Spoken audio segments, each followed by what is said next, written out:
See if I can fuck these up.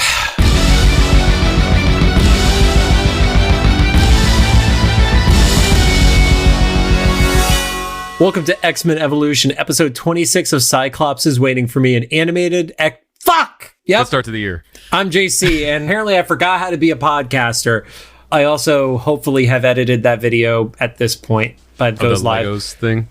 Yeah, now I'm really giving myself a deadline by saying that it needs to be live before this episode goes live. There you go. You're not a YouTuber unless you set an unattainable deadline that you created yourself. Dude, I just gotta say, it is so hard to do a real-time commentary on a Lego build made for video. Like, it's one thing if you're doing it on Twitch because you're chatting with your chat and stuff, and you could go off on tangents. It was like 45 minutes of me building this fucking jet, and I'm like, I don't know what to say for this. I'm definitely going to have to do portions of it that are sped up, and I hope you liked watching it. Yeah, or like hard cut stuff. Do you want to see this wing get built?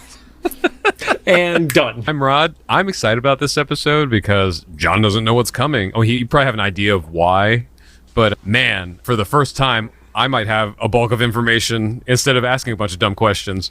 New year, new me. One time. Probably not. Still music. Yeah, still music. And I am also being held captive by my cat, Lucy, who decided she wants to sleep on my lap, but also in a way that traps one of my arms. Before we get into the rigmarole of everything, I gotta say, our friends Nathan and his girlfriend had a cat recently appear in their Instagram videos. And for a half second, I was like, did Rod bring Lucy over to Nathan's house? So, funny story about that. Nathan started off Nathan Kessel, just so everybody knows the name and you could look it up. Cheese of Truth, cat mode. Funny enough, cat mode guy didn't have a cat until last week. Nathan fulfilled a now 4-year tradition. Every year, 4 years in a row now, one of my friends texts me a random photo of a black cat to tell me that they've adopted a black cat after I got Lucy. Nathan did the same thing. He sent me a video of a black cat that he rescued. I will never do that because I'll die. Not to jinx you. Nope. 2 of the other people said that Shawnee was allergic. She got 2. Nathan wasn't getting one because I think he's allergic to or something. And then, they weren't getting because they have chinchillas. I guess they're going to make it work. But then they just randomly. But also black cats are the best. So they also debuted the black cat in a video with the chinchillas. So yeah. Anyway, black cat. X-Men. Yeah. Cyclops is Waiting for Me is our weekly podcast series where we're going back and watching every single X-Men animated episode we could find, along with some bonus episodes. Our first series started with the original 1992 X-Men the animated series, building up to the release of X-Men 97, which we thought was coming to Disney Plus last year. But until that happens, we'll be covering other X-Men animated series like this one, X-Men Evolution. As of right now, it looks like, would you mention like this late spring? So we have 2 possibilities, because right now we have the announced prequel comic, which is 4 issues, that is coming out at the end of March, is the first issue.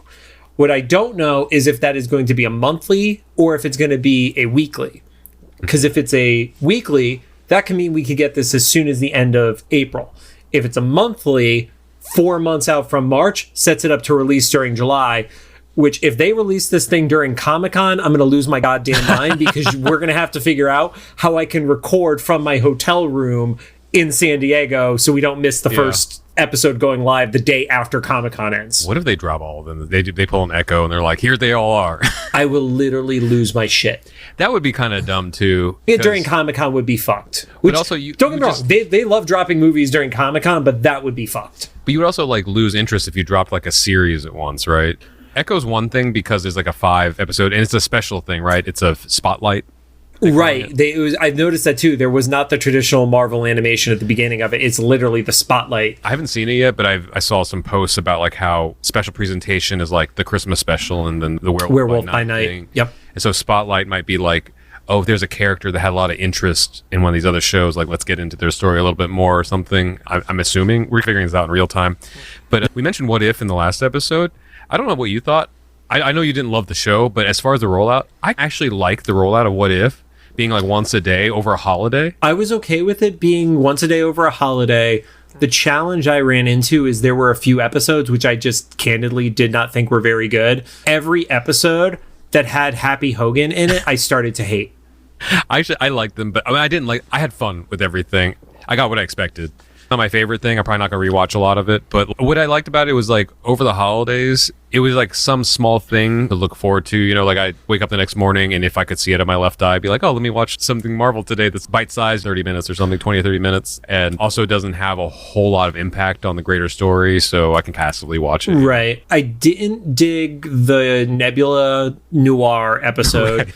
Because also like all the Nova Corps guys just literally ran into each other. Yeah. I couldn't tell who the fuck was who because not seeing the actors, they all look like the same generic design on them. I did love the stuff with Captain Carter though. I thought the Carter stuff was good. I was horribly disappointed by the Christmas episode though.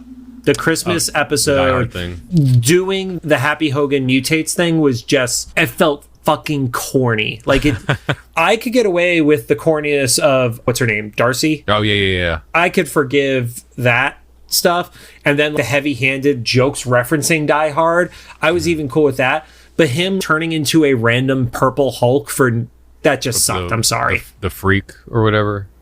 Whatever. Dude, if they gave it an official name, I don't know. Yeah, they called him the Freak. I assumed it was based in a comic thing, but I guess not.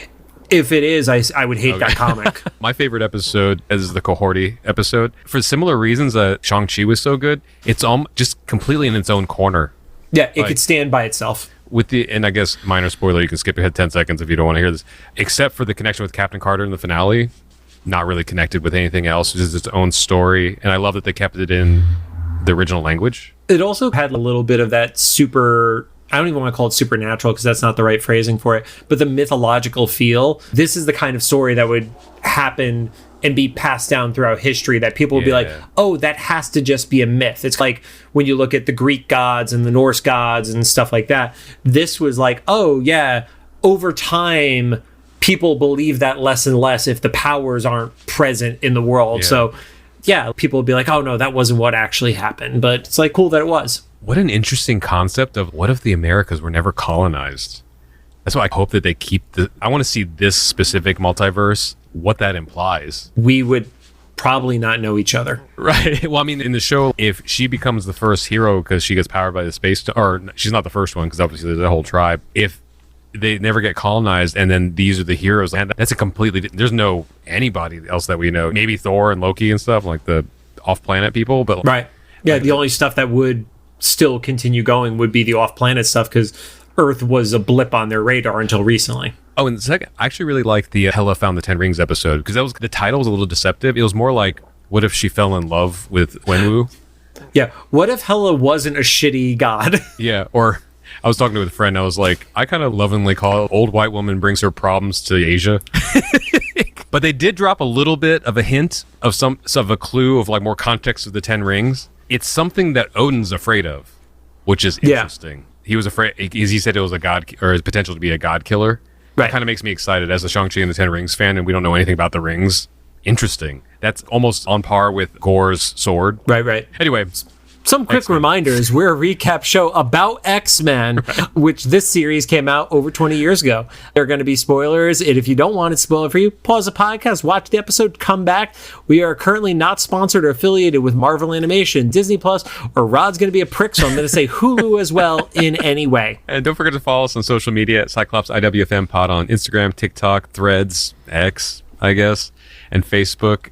And of course, make sure to follow us on all your favorite podcast services. Real quick, did your TikTok all of a sudden turn off or reset all your notification settings? Because I used to have all notifications off on TikTok, and then today it is blown up with every single person going live and posting. So I had to like basically mute the entire app again. Oh, I have mine all just turned off because that was what I was, and then all of a sudden today they decided I could go fuck myself. It hasn't done that to me yet. But also, I have noticed they get tricky with it. So, this is going to sound like a humble brag, but I'm not. This is just for the context. When my TikTok account started popping off, that's when I turned off the notifications because it was crazy. But they keep wanting me to turn on my messages to everyone, which nobody wants. TikTok, if you're listening, all our friends are like, we don't want that on there because that's literally like thousands or tens of thousands of people. No offense to anybody else, but imagine getting texts from like 140,000 people. Like, that's what it's like. So, I don't want to turn it on, but they put the button in the way where if you're tapping really fast, you'll hit it on because I've done it and a couple you won't times. Notice. Yeah. Well, I noticed it because I was like, wait, did I just push what I thought it did? And I have to go dig in the settings to turn it off. So I wonder if maybe that's another possibility where like they put that button on for notifications somewhere that you, because what it did with the messaging thing was like, do you want to turn this on for everyone? And I'm like, no. And when you hit no, when the box disappears, underneath the no is another box that says turn it on. And it was like, just move the exit out. But anyway, TikTok's a fun place. And one final public service announcement to everyone. Do not ever in a Facebook post use the highlight function. I do not want to have a push notification to anything you fucking post about if it doesn't directly involve me. I don't even know what that is. If you highlight a post, it literally sends a notification to every person you're friends with. Oh my God. All right. Don't do it. Just straight up, don't do it. If you do it, I'm gonna hate you. Okay. Now, on to the show. Today, we're talking about Season 2, Episode 13, titled Walk on the Wild Side. It aired on March 2nd of 2002, currently sits at a 6.6 star rating on IMDb. I was a little surprised that it was this low of a rating, honestly. Oh yeah, this was a fun episode. Maybe because it's out of order, clearly out of order. But it's a really good episode. It's a good episode, yeah. That's why I was confused. I don't know, or maybe some of those fans we were talking to, fans, air quotes on audio podcast. This actually would be fodder for them. All right. Which, once again, wild because this is not an inconsistent, it's a consistent thing throughout everything X-Men. So, episode kicks off 14 minutes in. Rod, we got there before the 15-minute mark. Episode kicks off with Scott, who is getting into the elevator, bringing himself down to the sub-basement. And you start to overhear Jean talking to somebody, giving instructions, and she's talking to Magma. Before this episode, what did you know about Magma? Because she's had various ways she's been used in like the X-Men from a storytelling perspective, but I was curious, as somebody who isn't as deep into the comic side, what did you know about her, if anything at all? I wasn't aware of anything of her. If I'd seen her before, I didn't realize it. Did you ever play X-Men Legends, like the action RPG game? I don't think so. Okay, so in that game, she was essentially the Kitty Pryde / Jubilee character, where she was the new mutant who is going to the Institute for the first time. So she was the eyes of the player meeting all these people on the team. What system was that on? Xbox. Oh, okay. Yeah. Original Xbox, I want to say. So I probably missed that because the last system I owned before recently getting a Switch was the PS1. I think it might have been PS. Yeah. It would have been PS2 and Xbox, I want to say. Because I remember the summer before I went to college, I got a PS1 and a little TV for my bedroom because I was like, this is the last time I'm going to be able to play video games for a very long time. And I was right. It was 15 years. So you hear Jean talking to Magma. Scott is looking through like a hole in the ceiling, looking through deeper into this cavern, and you realize that this is actually like a training scenario for Magma. And Jean is going to pull down some rocks, and she basically puts them together to create a bridge, and she asks Magma to fuse them together with her powers. I can't be a teacher in this real world. I could never be a teacher in a superpowered world. I would not trust someone to make lava 5 feet in front of me, especially a child. And make sure that there's enough control that the bridge itself is going to be strong enough for you to walk through or walk across. I didn't even thought that far ahead. Like, this is going to blow up in my face or something. Yeah, but Magma is able to do her thing, and he superheats it, and it makes a bridge for them. At that point, Scott gets their attention and reminds Jean that Amara, which is Magma's name, can't be late for her first day of high school. Was this other stuff happening? No, they're still in school. So wasn't she in this show before? Yes, she has been on since the beginning of season 2. She has been with all the other New Mutants. I'm confused with the timeline. Did we go on summer break or something at some point? I don't know. Maybe it's like they wait until the start of a semester before they bring them in and stuff like that. And I keep forgetting this is out of order, so it might make more sense if we put it back in the timeline where it was, if I look back. If it happened right after On the Wings of an Angel, which was the Christmas episode, that would make sense. That's roughly the time frame. Magma notices that there is a crack on the bridge, so she basically calls the whole thing a failure.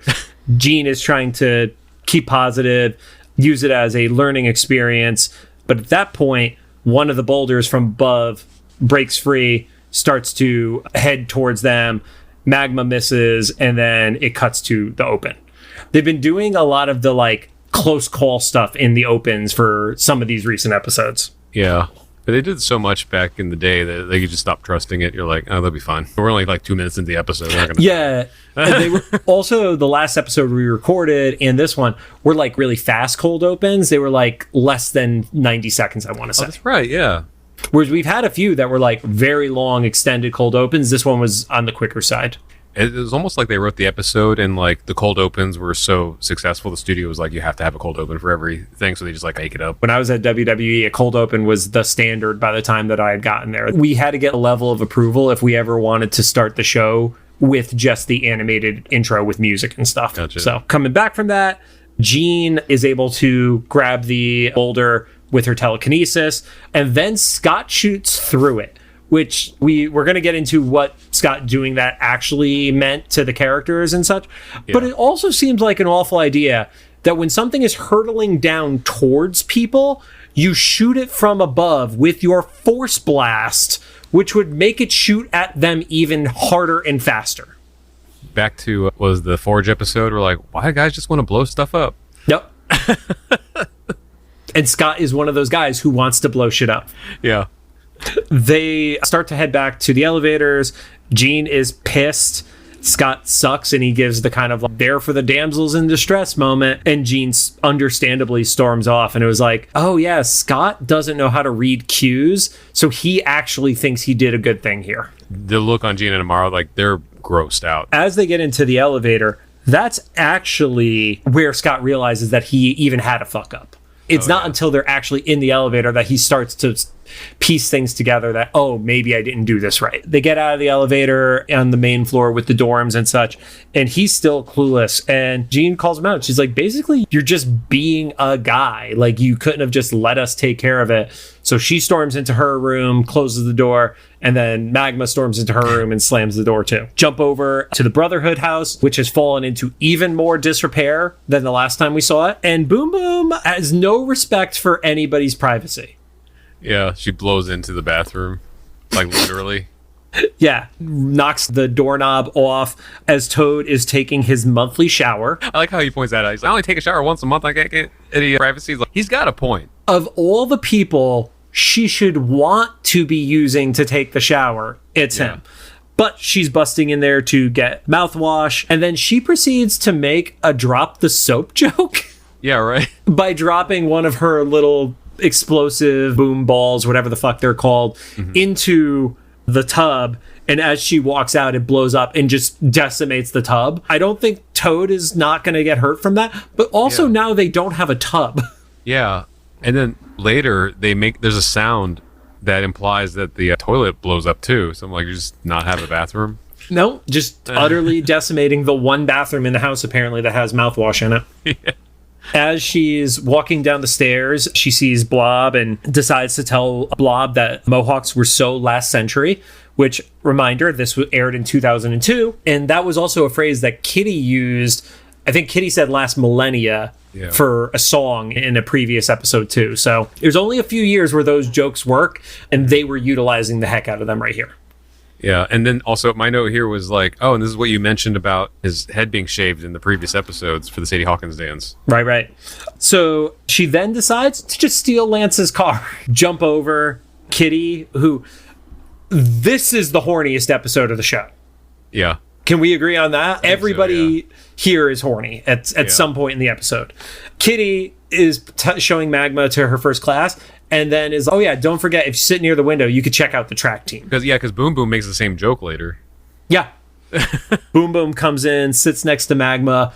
I almost forgot that Boom Boom was an actual member of the Institute for a hot second, because I was like, oh yeah, you should recognize her. Yeah. She's like, oh, we have first period together. This is so. It's still interesting to me. Like I always have to put my head into sitcom mode almost with the show, because it's like, you shouldn't like each other because you're trying to homicide each other, especially the Brotherhood. Well, did Boom Boom really try to homicide them, or? But she's like living with them. Yeah, she's living with them. You're sharing a house with the people who've tried to kill you. Yeah. But Boom Boom hasn't aggressively attacked the X-Men yet. Yeah. She's asking her how she's doing. She calls them the Geek Squad or the Nerd Squad, whatever her phrasing was. And Magma mentions that Jean has been pushing her too hard, which seems like a Jean thing to do because she is still the teacher's pet from the early students and such. And Boom Boom is like, yeah, let's hang out after school, go shopping and stuff like that. And then Boom Boom magically has 3 different things of nail polish chilling on her desk and starts painting her nails. I never saw her take those out. That's another power. She can make them appear. Yeah. I forgot to say, when Boom Boom first appears, she's got headphones on and she's listening to a song that says the words that are the title of this episode. I have no idea where the song comes from. That's the song. That's the one from later, too? Yes. It is the same song throughout. Okay. Then I have notes later. Yep. We'll get to those. Yeah. So, I don't know. And then they both hornily watch the track team together. And then cut to as a class is starting. It's a perfect time to get horny. Yeah. Cut to after class is wrapped up. Jean is leaving. You could tell that she's like looking for somebody. And then a scene that I don't think you could have in a modern storytelling, given what has happened since the early 2000s. There's 3 rapid fire pops. From Boom Boom's explosions in the garbage cans, but they literally read as gunshots from an audio perspective. Yeah, that was my note here. Is after school, Boom and Magma do a drive-by, basically. Not literally. But what a choice of imagery. Well, think back to where we were in 2001, 2002. There had only been, and it's a horrible thing that I could say the phrase only, 2 major incidents at that point. Yeah, it was like Columbine was the main one, right? You had Columbine, and then was it Virginia Tech? Oh, I can't remember. Because there was the high school one, which was Columbine, and then I think it was VT that was the first college one that was major. Jean sees them driving off, and Magma just gives like a casual wave, but I didn't pick it up as like bitchy wave. I thought it was like just genuine, like, I'll see you later, like scenario. She asks to borrow the car. Scott is like, oh, I could go get that for you. Oh, you don't need me to do it. So I just put Scott is awkward and apologizes. He's trying, but he's not there yet. And Jean calls it out. I don't want to be treated like the weaker sex, which I'm happy they said that one point blank, because obviously, like, you want to show as many times as you can and not always have to tell. But I think the part of the point of this entire episode is she's been showing Scott and Scott isn't getting it. So she knows she has to elevate the conversation, because if she keeps just implying, the dude's not going to pick it up. And then this next thing that happens is so funny, because I mentioned this back in the episode that now we know happens chronologically after this episode, where Duncan interrupts because he's like, hey, I bought us tickets for the Sadie Hawkins dance. And I remember back in that episode, I was like, what a choice for him to buy the tickets when the girl's supposed to ask. And I know we had a little back and forth. Well, is it really your money? Because I was like, well, my parents actually gave us the money and stuff. But then and also, like I said, I went to an all-guy high school. So a Sadie Hawkins dance literally was not a thing for us. Yeah. But I like that it was made, that whole thing happened for Jean to have this moment. She's like, hey, you missed the point. And I'm like, okay, so that was a choice to have, because it could have been any other dance instead of a Sadie Hawkins. Yeah. It was made for this episode, so we're like, this is the cracks in her and Duncan's relationship. Right. At least for right now and stuff, because he was like, of course we're going to go together, so I just bought the tickets, but you missed the part that was supposed to be fun. Right. Even if you're the one who did end up paying for the tickets or whatever the scenario was, Jean still could have been the one to say it first of, we're going to go together. Yeah. Let's get the tickets kind of scenario. But she takes Scott the keys. They both know she's pissed. And Duncan has probably his best line of the entire series. I'm glad it's not my car. Right. Which, see, I could see if the stuff before hadn't happened in the episode, I could see him being like, well, I want to drive because he has this nice sports car that's been trashed a couple times now, right? Yeah, that car has gotten fucked up at least 3 times. Yeah. Like, Sabretooth threw it through fucking parking garage. Yeah, and so he's like, you're upset, and it has nothing to do with you being a woman. I just don't want any upset person to drive my car again. No. So Boom Boom and Magma are driving. There are these 2 like scuzzy looking dudes sitting on probably a bus stop bench, and they decide to just carjack somebody.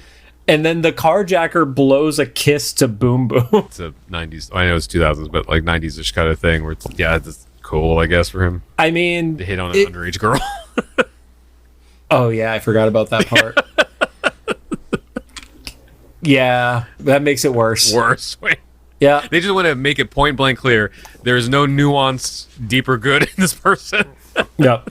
So Boom Boom has like a little bit of like, even though she's a part of the Brotherhood house, like she still sees herself as not being as bad as guys like that. So they decide to chase. At a corner, Jean, who's sitting in Scott's car, sees that there's a kid who's begging to be picked up by a mom right as a carjacker is coming from the other direction and barreling down towards them. They're really loving the like near death cuts to commercial in this episode. Yeah. And once again, I think it was like because it was so heavy handed. Like, Mommy, they wanted to make sure we know this is a tub. Oh, yeah. It was Mommy, pick me up. Yeah. Which also, that mom needs to get her kid under control because you do not stop in the crosswalk, you fucking dumbass. Right. Jump back from commercial, and then, as expected, Jean is able to use her telekinesis to do the big save. Unlike Jean in X-Men 92, this Jean doesn't faint very often. Oh, that's right. And she moved the whole car. That's right, yes. She brought that car to a stop. And I think you have a little bit of a moment of, oh, we could have killed that kid. Like, they're like, the carjacker is more worried about, like, they could have fucked up and hurt a kid. Mm-hmm. Like, to give them like a little bit of redeeming quality to them. They thought that they might have braked in time and got lucky or something because they don't know that it was like a superpower thing. Yeah, they were oblivious to that fact. Yeah. So chase continues. Jean gets behind Boom Boom and Magma in the Jeep. They start driving through alleys, and props to Magma because Magma is able to throw her magma balls at the tires of the car in front of them. And then they just fuck up this poor person's car that has been stolen. It doesn't. Jean actually makes a joke about it. They blow up the tires with the fireball, blast out the back of the car. Boom Boom essentially tries to murder them because she throws a million balls in the car as they're still in the car. And then doesn't Jean bury them alive? So they get out. The car blows up. They start hiding behind cinder blocks as they're like trying to climb over. Jean stops them with her telekinesis and then, yes, basically buries them like Cask of Amontillado style. Yeah, so like, oh, this got dark. It's going to take the police a while to get through that, right? They don't have it's not cement in between, but whatever holds the bricks together. Yeah. Whatever that thing, mortar? Probably mortar, God, yeah. But we are not good at this kind of stuff, Rod. Yeah, once again, I would not survive a post-apocalyptic world. Yeah. And the only reason I think of the Cask of Amontillado again is one we've referenced in the past, but I also during Christmas break watched Fall of the House of Usher, and that is a scene that is referenced within that show as well. Oh, so, nice. And then to your point, Jean makes a comment of, "Oh yeah, great job, guys! You really saved the car." I always, whenever the X-Men or any superhero group, like even like the Avengers and the MCU, save whatever and leave like a path of destruction, I always have that image of Team America in Paris. He saved you, and everything around them is just decimated. It's why in the Marvel universe in the comics there is a company called Damage Control, and the entire point of Damage Control is to pick up the pieces in post superhero fights. Yeah. Was it Hawkeye? They showed some of the aftermath of things, and one of the Spider-Mans, because we get the Vulture. Wait, isn't that Damage Control actually referenced by name in the MCU as well? Oh, is it? I just know whatever company that the Vulture has is the one that's. Is it Damage? No. There's there's a different one. This is Damage Control that they're agents. I just can't remember which. They're the ones who are in Ms. Marvel. That's what it is. Oh, okay. Oh, the ones that invade the mosque and stuff. Yes. Oh, so that was Damage Control. So they're going to be villains in the MCU. There's also pseudo villainous stuff in the comics as well. So yeah. Well, because I can't remember her name, and I met the actor in person before who plays the one agent that's like the head agent. Racist. Yeah, I'm just interested in seeing where she goes because they've planted so many seeds of her being a huge problem down the road. I mean, she's already been like annoying and a problem, but now she's what kind of villain she's going to be in the future. Jump back over. They're at the Institute, and the news is mentioning that a group of mysterious Good Samaritans have helped stop the carjacking, but they also mention the carjackings have been a larger issue within Bayville. Yeah, and so they stopped at Greater Ring, and then the girls are all like, oh, well, let's just keep it on the DL, like they say to each other. Yeah. And isn't this where they get the idea to do more? Well, Scott is like being very judgy. Like he just gives them the raised eyebrow look kind of scenario. But the thing that I think is cool here is the X-Men as a team are rarely going out in stopping anything other than mutant issues. Because in your normal comic book world, you have your street level heroes like your Spider-Man, your Daredevil, your Moon Knights, and people like that, who would be the ones who are stopping the purse snatchers and stuff like that. But like we've established, this world is not familiar with superheroes as a larger concept. They haven't referenced Spider-Man, the Avengers, Fantastic Four, or anything like that. So it really is just the cops who are out there. There aren't the unregistered vigilantes stopping crime, including the X-Men at this point. And once again, it was the women that took up the initiative to go to fight crime. So at this point, you do get the music video. Legitimately really enjoyed the song, and we'll share the link to it because the video is actually a pretty dope video by itself. Yeah. So, and also the music video is a montage of all their crime fighting stuff, right? And them just hanging out. And references. This is where 90% of those other show references happen, right? So there are 3 main show references. That the one that I knew in advance was the walk down the hallway from The Craft. And during the montage, you see they've added Kitty to the group and Rogue to the group as well. But they literally recreate the iconic walk scene. That's the slow-mo, blow the kiss from the high school walk in The Craft.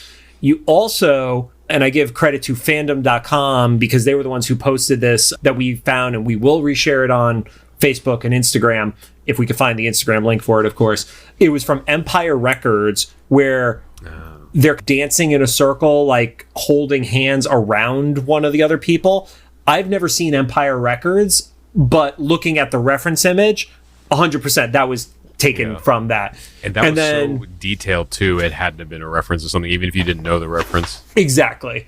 And then the third one was the scene from Coyote Ugly, where the original version, there's a little bit of a hip grab, ass grab, stuff like that. This one, there's Magma, who's just in front of Jean, and they're dancing close to each other, but there's not the sexualized touching of it that's happening. Grinding.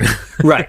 I will say there was also on the Evolution fandom wiki, they said one of the references visually was She's All That. Timeline, real time, Rod posted about Sixpence None the Richer's song from She's All That, which I have a whole bunch of stuff I can't talk about on the internet publicly related to that. Rod will have that conversation over drinks. Okay. But, and granted, I have not seen that movie since I was on a date in high school, so I do not remember it in detail. But the fandom said there's a visual reference to She's All That. I didn't pick it up. If anybody who's watching knows that movie well enough and spots it, let us know. I don't think I actually ever saw She's All That. I know it's a pop culture reference, but I don't think I actually saw the movie. And what's funny is Sixpence None the Richer, they're a Christian band, and Kiss Me was their Let's Have a Radio hit. And they wrote it, and it ended up being this massive movie and stuff. So I'd known them for a few years before that movie came out. But yeah, I think I only know the stair scene, and mostly because it was parodied and not another teen movie. Like I said, I got stories about that movie and stuff adjacent. We'll talk over drinks on it. Sounds good. But big music video montage.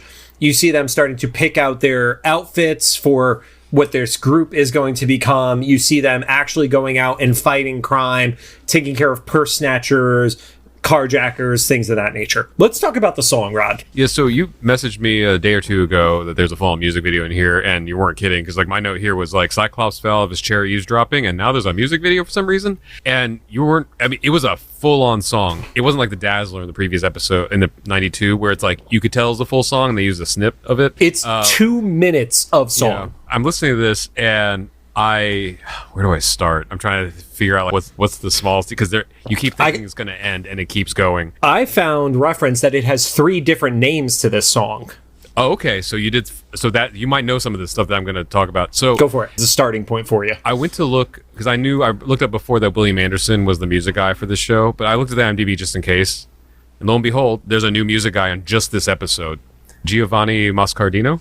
But it just says original song. That's probably the song. But also just the way the music works, it could have been anything in there. It could have been like any other snippet. So, unfortunately, he passed away the day after Christmas, recent Christmas. Of this year? Yeah, of a stroke at 61. Oh, shit. But it looks like he was mainly a dialogue and sound editor for this show, like 40 some odd episodes, and then had one song in this episode.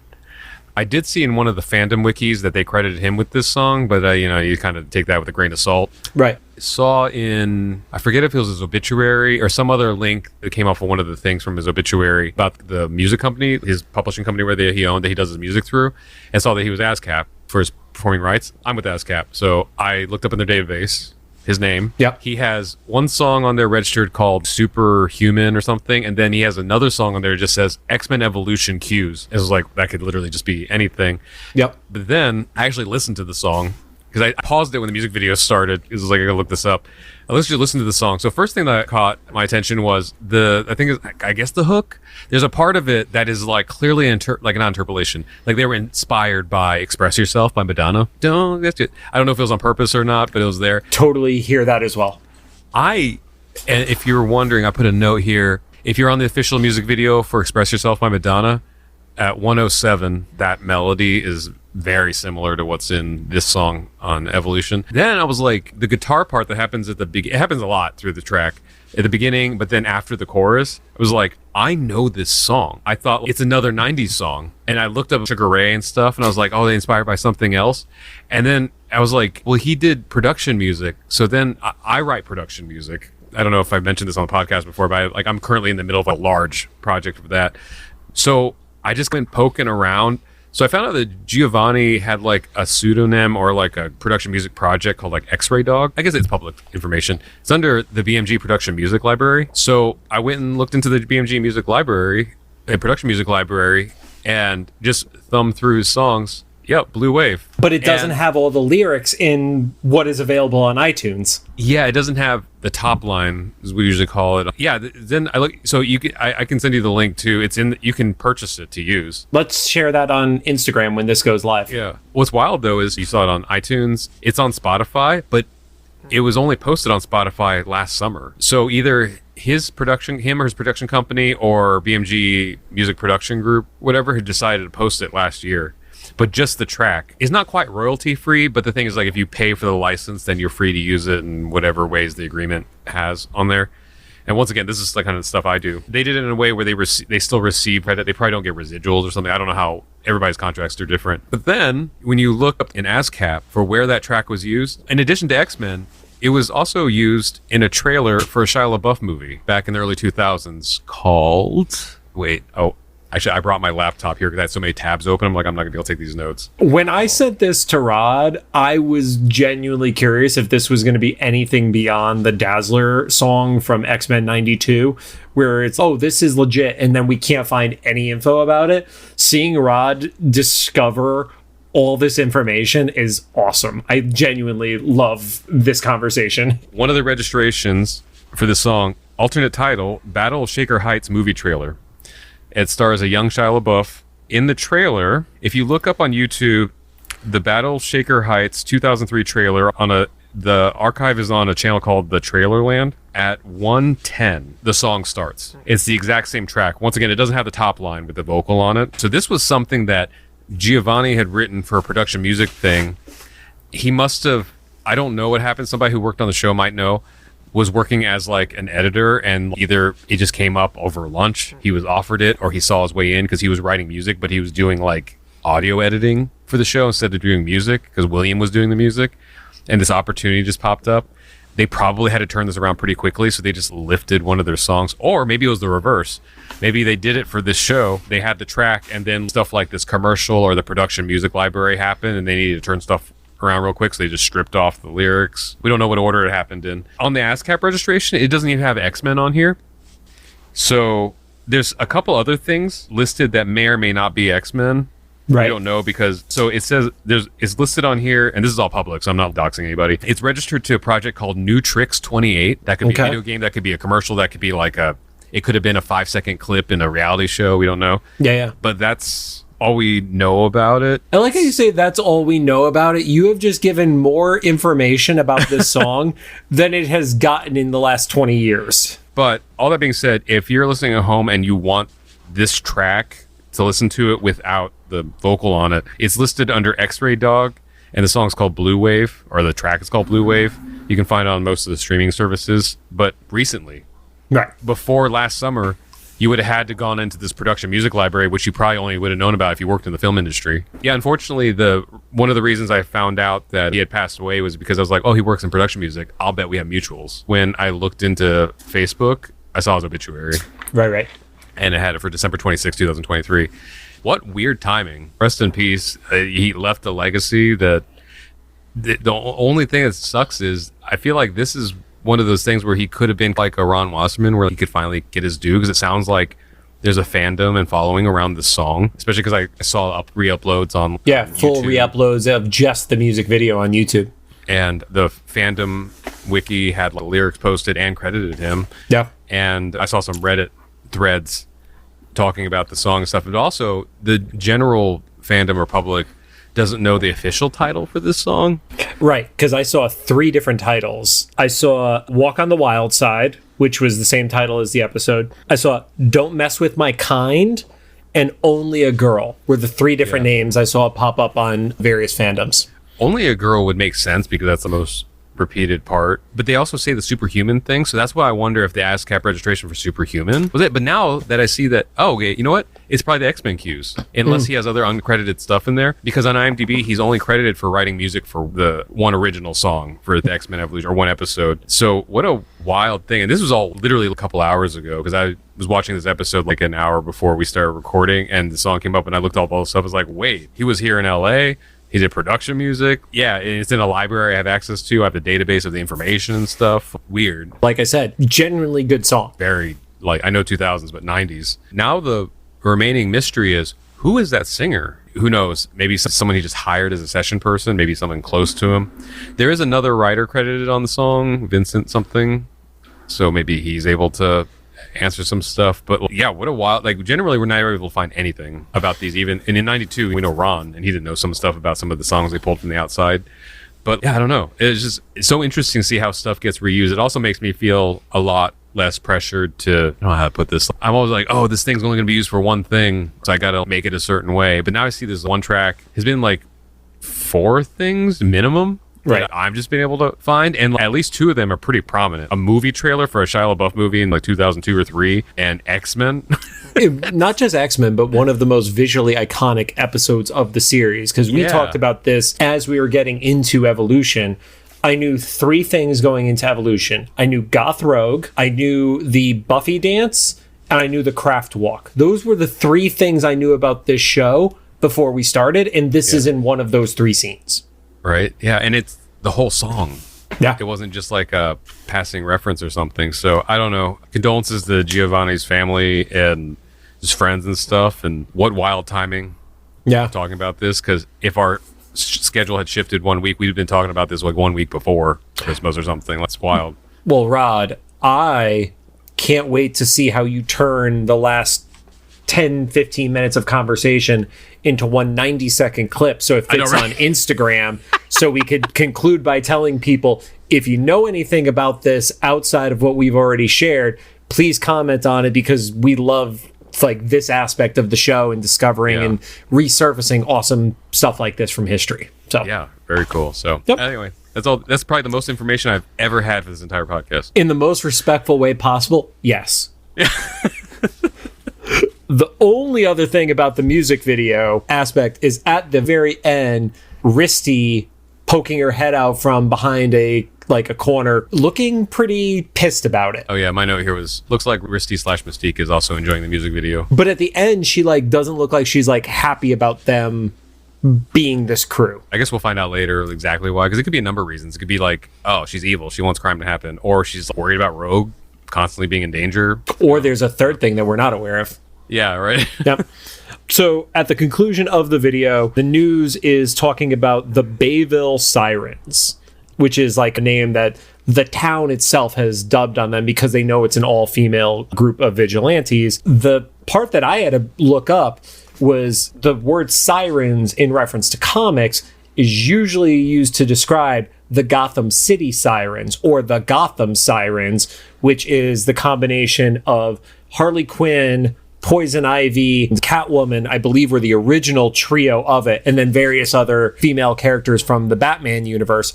That name did not get used as best I could find, until 2009. Oh, yeah. Interesting. Because I had known it had existed, but I'm not as heavy a DC person as I am a Marvel person. And the first reference I could find for it was formally 2009. Okay, interesting. Yeah. But you do get a quick comment from the police chief who points out that they do want to put a stop to the vigilantism. I guess it wasn't too overplayed of a trope at this point, but it has since become, get Spider-Man or get Batman, that we don't want out there. I think the Spider-Man trope has always existed. That was the whole J. Jonah Jameson going back to the 60s. I don't know the extent of the Batman historical stories of it, though. So, quick mistake. The craft stuff actually takes place after the news report, not during the music video, where you have the confident walk through the school of all the girls. And that's where Scott overhears one of the other students mentioning that they've heard the sirens have special powers, and has a growing concern about that. And at that point, he grabs Kurt, who's very confused about anything at this point. And he's like, we got a little project to work on. Yeah, because he hasn't been in the episode yet. So he's like, wait, what's going on? Yeah, he just is there and just gets roped into this shit. Okay, what did you interpret the next scene as? Because I have my thoughts, but I'm like, am I reading too far into this? Is this back at the Brotherhood house where Boom Boom blows up the bathroom again? Yes, but she specifically uses the phrase, don't get up. So did she walk in on Toad taking a shit? I think so, because this is where, when she blows the bathroom up, you hear it sounds like the toilet exploded. Yeah. And Toad's like, I'm going to need to buy you some mouthwash. So I think that's, they were just covering their bases of like, she walks in on, because he only takes a shower once a month, and it's been less than a month. Specifically used the phrase of don't get up. So it's like he has to be pooping, right? Yeah, I think that's exactly what happened. And then she blew him up on the shitter. She's a menace. Is a menace. She then crosses paths with Blob, who's pissed off because he shaved the head. And then she's like, oh no, I guess I was wrong. Your hair did look better as a mohawk. Yeah. Lance isn't doing, he's washing dishes. Which I was shocked about. But suspiciously, nothing happens at that moment. I thought there was going to be an interaction. Right, but then she goes outside, sees that he has tried to stop his car from being stolen by chaining it up, which she immediately blows up the chain. Yeah, that's on him if he thought that was going to work. We've established Lance is probably one of the two smarter ones of the house, but that doesn't mean he's the smartest, or he's the smartest person. So she has blow-up powers. That has to be like adamantium chains or something. I would even take vibranium chains at this point. Cut back to the mansion. Nightcrawler is spying over the walls to the Institute, and he's talking like he's a secret agent to Scott. Yeah, who's right below him. Yeah. He's like, why are you talking like that? He actually calls it out of like Kurt's basically being a weirdo. They realize that the girls are all sneaking out and they're getting towards the gate, and they're like, oh shit, hide. And Scott has the most obvious car of any person ever in the series. Did you really think that they weren't going to spot you? Yeah, and I was laughing because I was just putting on my sitcom goggles for that. But then Jean looks back and she's like, oh. Yeah, and she spots it. She sees the car, and they're ducked down, but she's like, well, his car just wouldn't be sitting out here. Yeah, his car that has been vandalized by people would not be sitting out here. So they start driving. Jean sees that they are being followed, and then they play the most dangerous game of chicken, really dependent on Kitty's powers. I guess we don't know if you feel it if you're there, but there's no visual indication that the phasing was working before they hit the train. Right. There's nothing that it like doesn't go like pseudo transparent or anything. It's just like you're just praying that Kitty gets it to work on everybody and everything in that Jeep. Yeah. So Kitty phases them through a moving train. They come out on the other side, and then Scott has to fishtail a little bit to stop to not wreck his car and kill him and Kurt. Then there's a quick comment about, oh, we need to find a better spot to get changed. And it gives the implication they got changed at a toll booth, and the guy working the toll booth got to see it, which is why I say this is the horniest episode of the show ever. Yeah, it's wild. And at best, they just changed in their car at the toll booth. Either situation is wild. I got the changed at the car, but they're also in a Jeep with no covering on it. Yeah, that's what I mean. Yeah, so either way, I thought you meant like in the toll booth. Oh, no. There was something where it gave the impression that the guy who ran the toll booth saw it, which again, wild. 2002, that was probably the last time that joke could be made, considering they are all under 18. They then spot a carjacking happen. They're going towards it. Guy gets out of the car to pay for a toll or pay for a parking spot or something like that. And luckily has his cell phone in hand, and it wasn't the car phone that was built into a car like back in the day. So he immediately calls the cops as the sirens decide to spin around and give chase. They then move into the warehouse district. They find basically like a full-blown chop shop there. Mm-hmm. Which makes sense. That's why there's a carjacking ring. And are chop shops a legit thing, or are those just a thing in movies? I literally don't know. I've never actually been in one myself, so... I wouldn't imagine you would, Rod. Yeah. What if you learned something about me today? How did Rod afford to move to Los Angeles?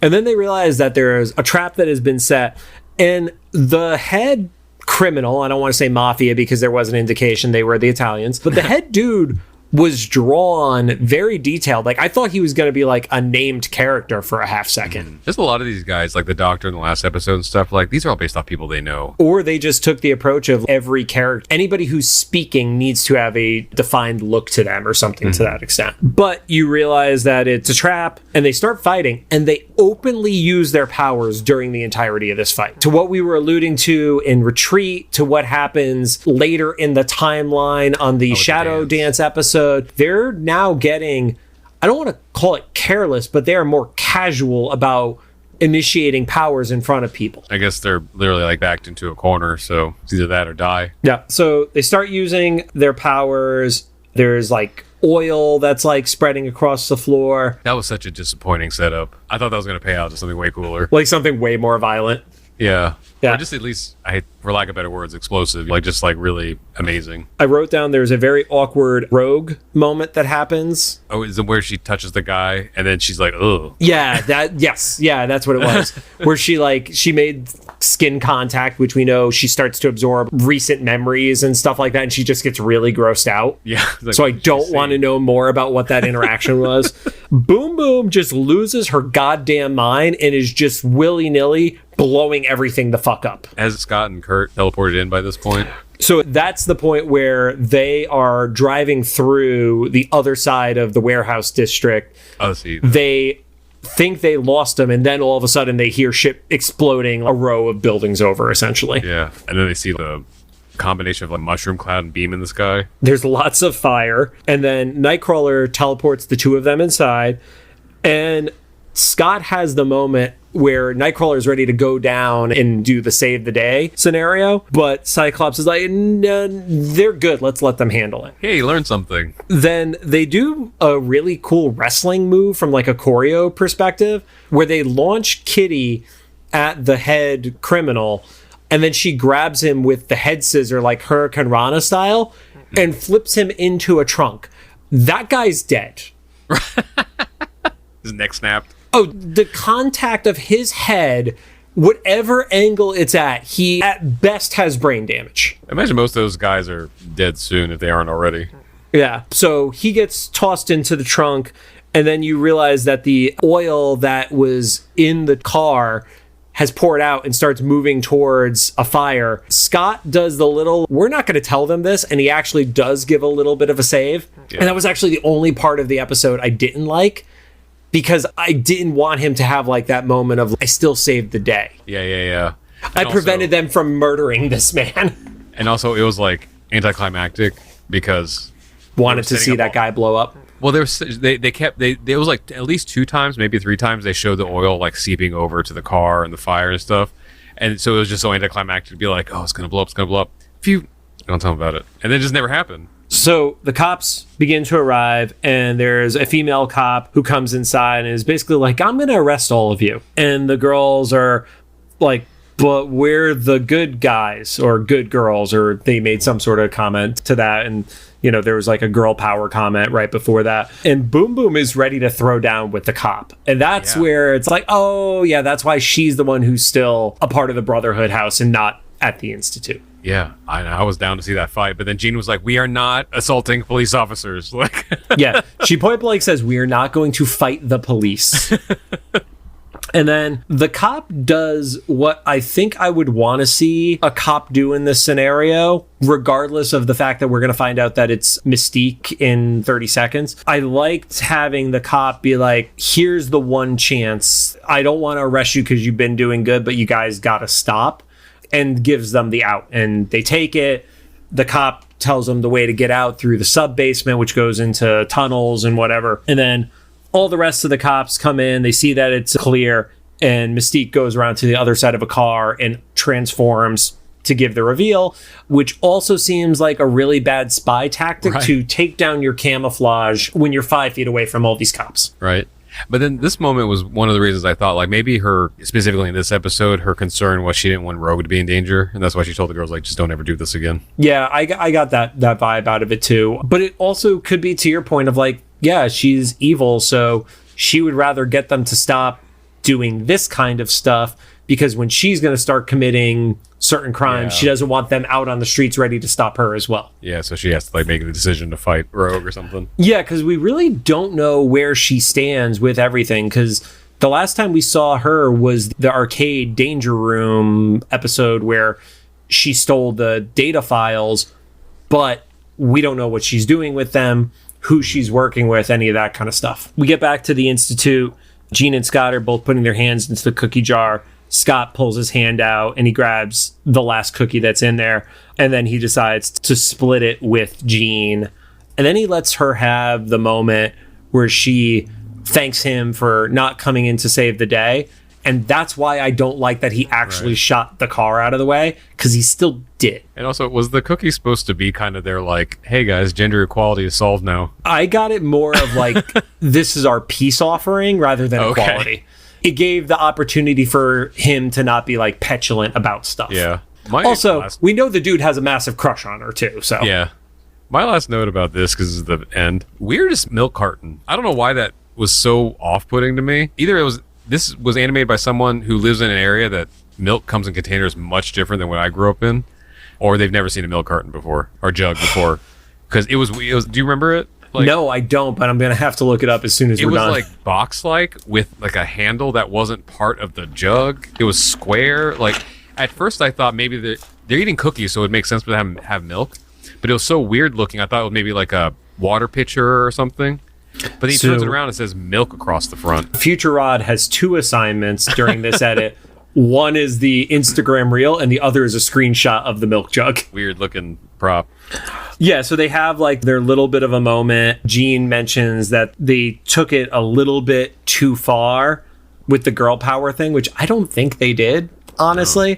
No. Maybe they should have been a little more organized as a team and let people know so they had their back if needed, kind of thing. But this is kind of what I expect from a superhero team to go out and do. And they have that moment of what we've talked about with this series, where the world is not ready for them and accepting of them and things like that. She gives the moment that I think plays very well into the Sadie Hawkins dance episode. I want to be able to use my powers to help people and do it out in the open and to be appreciated. And then Scott says, to someday, when that does happen, and they have a toast. And it's, I feel like this season is building up to the reveal of how people react to that, because the season started with everybody freaked out at the football game, and of course Xavier does his mind wipe and people don't remember that. Between what we know about this episode and then Shadow Dance, which canonically happens after it, even though we've already talked about it on this show, there's no going back after Shadow Dance. Yeah And this kind of echoes Beast's thing too, about someday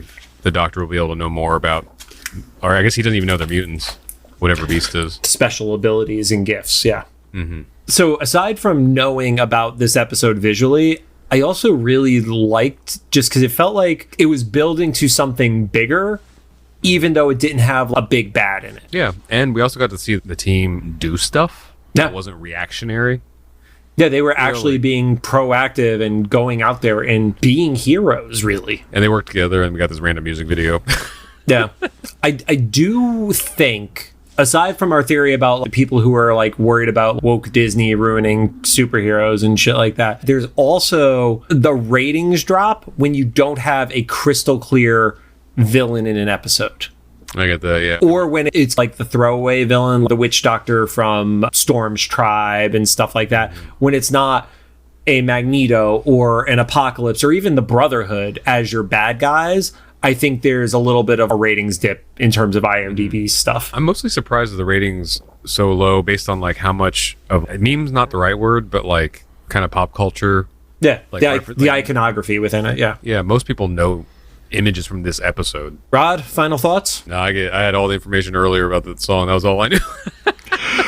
Thank you guys for joining us. If you have any thoughts, make sure to drop them into the comments for either the YouTube upload, the official Instagram post, or the Spotify comments section, which, as we mentioned in the last episode, we're going through. People are commenting and reacting to those. So, yeah, talk on Spotify. Rate us on the podcast apps that you're listening on, because that helps us. You can find us on Apple Podcasts, iHeartRadio, Amazon Music, Spotify, Google Podcasts, and Castbox, although that dropped out of our top percentages. So I don't know how many people are listen to the recent episodes on it. And I just remembered, I think we're able to link the song on Spotify since it's on Spotify. So right after this, if I did it correctly, you'll be able to hear that Blue Wave song. Good luck, Rod.